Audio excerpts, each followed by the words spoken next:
Ano ginagawa mo rito? Nakikiramay ako sa inyo. Ano mo ka Tama na, kuya. Please. Tama na. Ang lakas ng loob! Bakit ha? Pati ba naman tong bahay at lupa namin pag-iinteresan niyo yung magama? O baka naman pati atol ni Papa gusto niyo kunin? Sige, kunin mo! Kuya. Kuya, please. Ang Tama kapal na. ng mukha mo! Tama na. Kuya, please.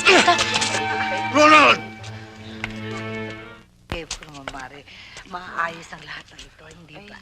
Sana naman. Kailangan, Nay.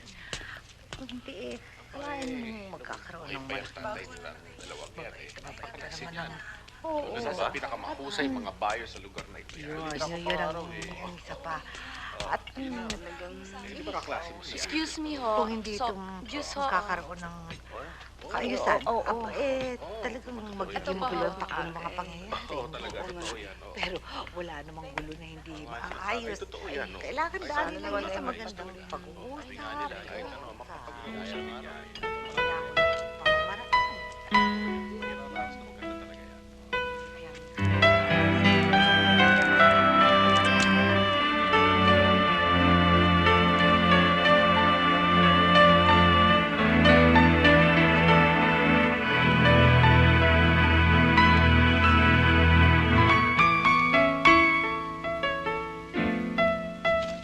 Ira!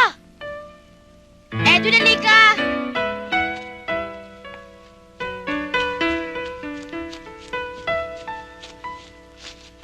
Para sa'yo. Ang ganda, salamat ha.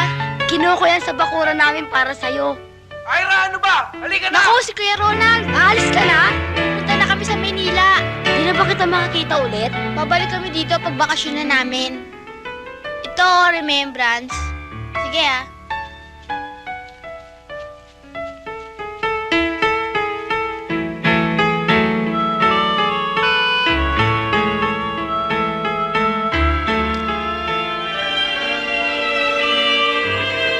Para maipakita natin sa Securities and Exchange Commission with any bankruptcy proceedings, they need those people.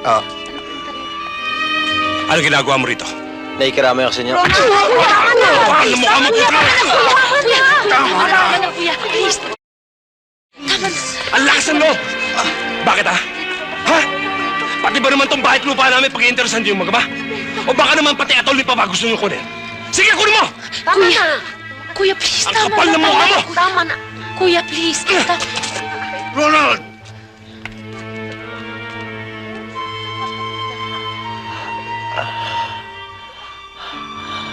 Ira, nakikiramay lang ako. Nakikiramay? Hindi ba dapat ay nagdiriwang ka? Kayo? Dahil nasa inyo ng asyenda namin, kinamkam nyo na. Ira, Pinulag niyong papa. Niloko niyo siya para makuha niyong lahat ng gusto niyo. Ang kapal talaga ng mukha mo. hindi totoo mga sinasabi mo. Sabihin mo sa ama mo, magtutuos pa kami. Gagawin kong lahat para mabawi ang asyenda naming ninakaw niyo.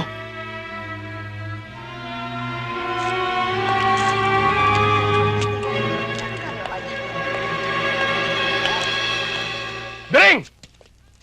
Ditas! Bakit, kuya? Ang banyo ko sa kwarto. Hanggang ngayon hindi pa nalilinis. Ang pangi-pangi. Nasaan ba mga katulong? Nasaan? Pinaalis ko na. Wala na tayong sisweldo sa kanila eh. Si Aling Luding na lang ang naiwan. Mamaya, linisin mo ang banyo ko, ha? Opo. Huwag mo naman masyadong pahirapan si Aling Luding. Siya na nga lang nagpaiwan dahil naaawa sa atin eh. Baka mamaya pati yan umalis. Sige ka, ikaw rin mahihirapan. At least ako, sanay ako mabuhay kahit walang katulong. Ano to? Ito lang ba almusal natin? Kuya naman, marami nang nabago sa buhay natin. Kailangan na nating mag-adjust. Buhay to. Wala tayong magagawa. Mahirap na tayo ngayon. Pati nga itong bahay malapit ng ma-embargo eh. Kung bakit ba naman kasi pati itong bahay sinanla mo? Pambili ng gamot ni Papa. Pambayad sa ospital. Sa doktor. Mula nang nalugi ang negosyo natin, wala na akong income. Ikaw, nasaan ka? Nagbubuhay jet setter ka. Nagpapakasarap. Hayaan mo. Kikilos ako. Lalapit ako sa mga kakilala natin kamag-anak. Wala na tayong kamag-anak, Ira. Mula nung naghirap tayo, wala na tayong kamag-anak. Pati kaibigan, wala na. Di bale. Maghahanap ako ng trabaho.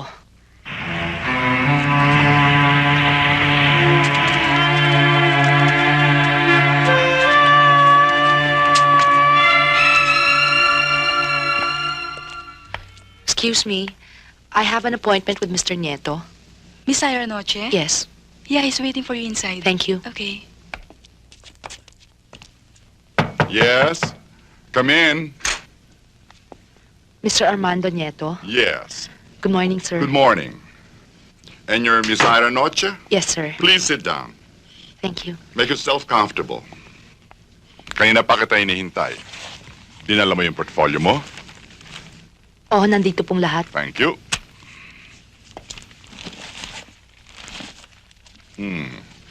There's Sir? more.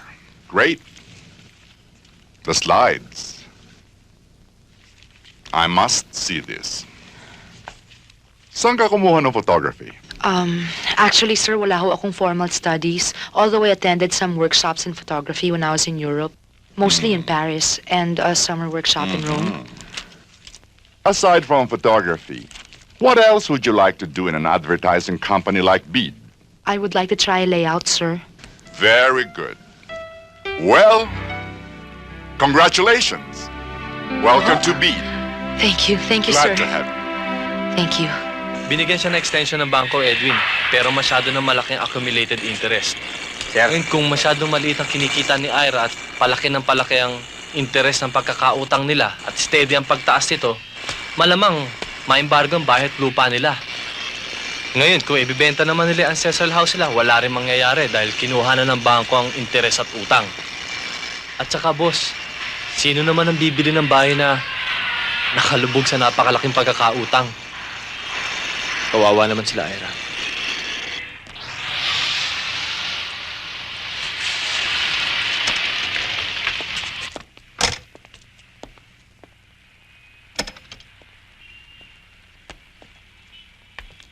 Ginagawa mo akong laruan.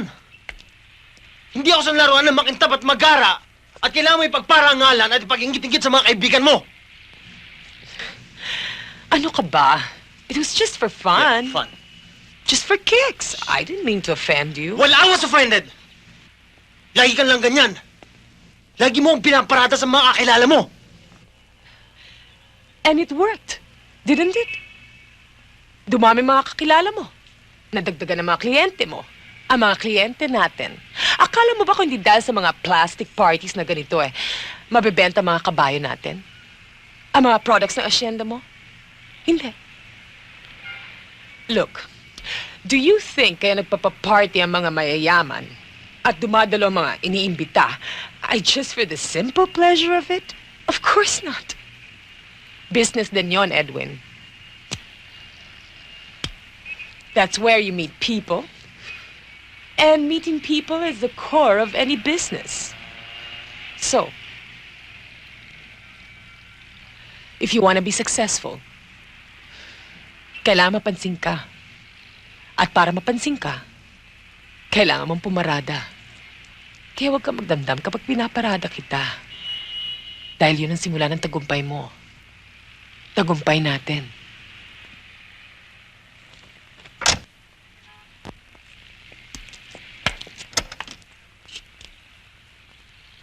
Ano bang problema mo? Pwede ba pagod lang ako?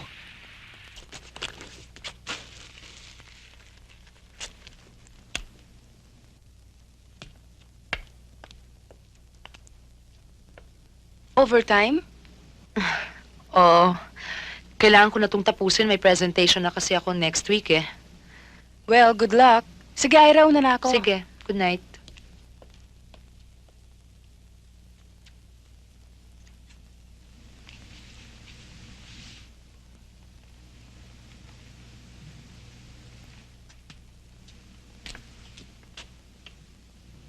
Good evening. Pwede ba tayo mag-usap? Meron akong business proposal na makakatulong sa'yo. I'm not doing any business with you. Hindi kami magnanakaw, Ira. Hindi namin magagawa kay Don Artemio yan. Napakalaki ng utang na loob namin. Sa maniwala ka at hindi, mahal ko't ginagalang kong ama mo. At ngayong wala na siya, gusto kong sa'yo magbayad ng utang na loob. Hello, guard. Pwede ka ba pumasok dito sandali sa artist's room? Oo. May magnanakaw dito eh. Sige. Ngayon, kung hindi ka pa rin aalis, pangangatawan ng kong pagsusumbong sa gwardya. Ma'am, ito ba sinasabi niyo magnanakaw? Mauna na ako. Kung kailangan mo ako, alam mo kung saan mo ako hahanapin. Mapapanis ka sa paghihintay, hindi ako lalapit sa'yo. Tayo na, sir.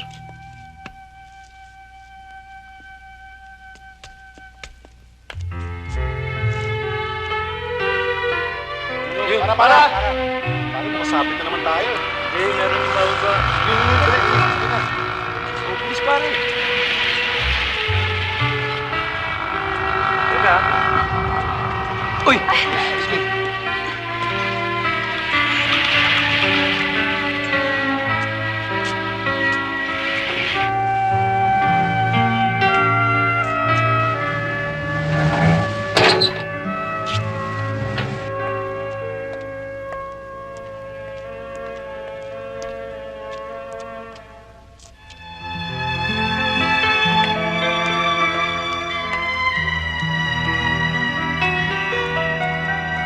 Aling Luding, bakit walang ilaw? Inutulan tayo ng ilaw, Ira.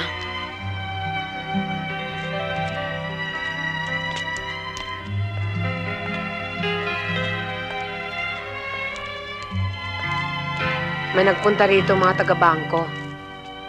Hinanap ka. Pinapaalala lang sa'yo yung pinirmahan mong promissory note. Hindi mo pa raw yun nababayaran eh.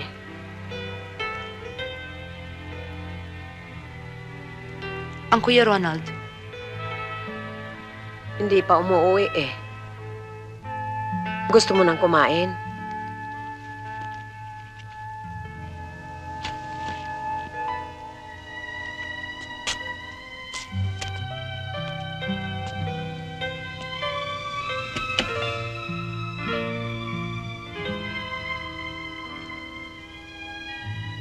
Pinutulan tayo ng telepono.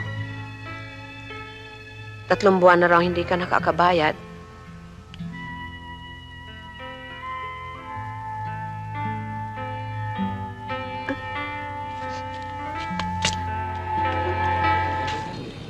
Domo irashaimase.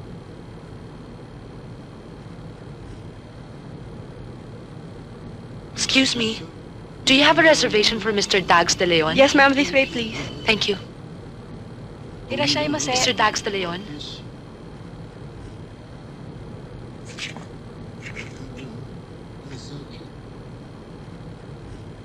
Mr. De Leon, good afternoon, sir. Ikaw? Hello, Ira. Hindi ikaw ang imimit ko dito. Ako, Ira, ang bagong kliyente ng Bid Advertising. Isang Mr. Dagohoy De Leon ang kakausapin ko according to my boss. Si Mr. De Leon o si Dags, ang kanang kamay ko. He handles many of my enterprises. And one of them is my private resort na ipinasok ko sa kumpanya nyo, which you will handle personally. Please?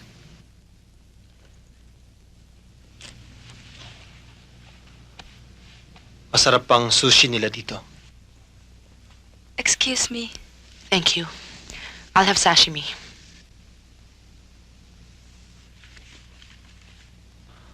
Will that be Iced all? tea. Ano ba talaga ang gusto mo? Gusto kitang tulungan. May embargo ang bahay at lupa mo. In 3 months' time, pag hindi mo nabayaran ng principal plus interest, sakali ka na matutulog. Kung totoo man yon, kung sakali man ako matulog, wala kang pakialam. Hindi ka madudumihan, hindi ka matatapakan. Pero ayoko mangyari yan sa anak ng taong pinagkakautangan ko ng loob. Ira, gusto kitang tulungan. Bakit ba hindi mo matanggap yun? Ayokong magkaroon ng utang na loob sa'yo. Kung ano man na itutulong ko sa'yo, wala kang tatanawing utang na loob. Hindi mo kailangan gumante. Can you just listen to my proposal first? Ano ba yung sinasabi mong proposal? Makasal ka sa akin. Ano? Nababaliw ka na ba? Bakit ako pakakasal sa'yo? Para magkaroon ka ng karapatan sa asyendang ibinibintang mong ninakaw namin.